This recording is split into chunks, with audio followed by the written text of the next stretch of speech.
Listen carefully to the passage. Try to understand the main idea and details. If needed, pause the video and listen again. You can replay the passage as many times as you want before moving on to the questions. Every weekday, Sam wakes up at 6:30 a.m. He eats breakfast, brushes his teeth, and puts on his school uniform. At 7:15, he waits outside his house for the school bus. The bus is yellow and has big black wheels.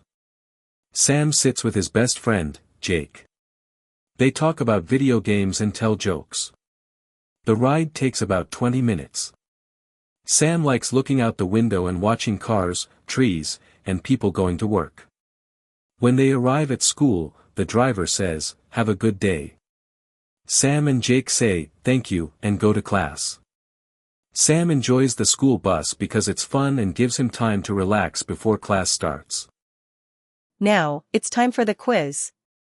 Answer the following 5 questions based on what you just heard. Write down your answers and check how many you got right. Don't forget to share your score in the comments.